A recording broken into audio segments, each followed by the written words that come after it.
ወይም ከንቃት ከመባነን ከገፍላ መንቃት ጀምሮ እስከ ሸሃዳ ድረስ ያለውን መንዚል አስቀምጠዋል። ኢማም ኢብኑ አልቀይም ረሕመቱላሂ ዐለይህ ከሳቸው በፊት ኢማም አልሐረዊ የተባሉ ዓሊም የሰሩትን ኪታብ እሳቸው እንደገና ያንኑ ተከትለው ተሕቂቅ አድርገው ሰርተዋል። ታዲያ ምን ይላሉ እዛ ላይ? ተውባ ማለት የመንዚላ የመነሻም መድረሻም ነው ይላሉ። መነሻነቱ ተውባ ምንድን ነው? ተውባ ከወንጀል መጽጃ ስለሆነ ወደ አላህ መመለስ ስለሆነ ከምንሰራው መጥፎ ነገር መቆራረጥ ስለሆነ ኒሃያውስ መድረሻውስ ወደ አላህ የቀረቡ ሰዎች ያለ ማቋረጥ አሁንም ወደ እሱ መመለሳቸውን ይቀጥላሉ አሉ።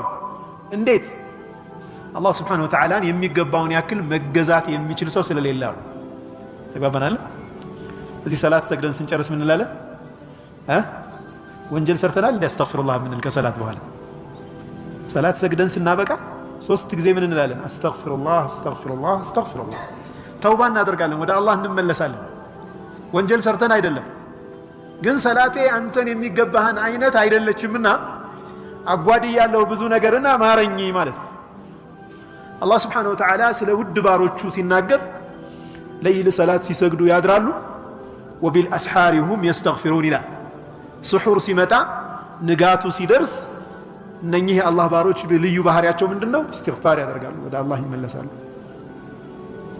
ለይሉን ሲሰግዱ አድረው ቁርአን ሲቀሩ አድረው ሲያለቅሱ አድረው የሚቋጩት ግን በእስትግፋር ነው። ለምን? ማዕበድናከ ሐቀ ዒባደቲክ። ምን ይላሉ ዑለማዎች? የሚገባህን ያህል አላመለክንም የሚል ስሜት ይሰማቸዋል አሉ። ለምንድን ነው የሚሰማቸው አሉ?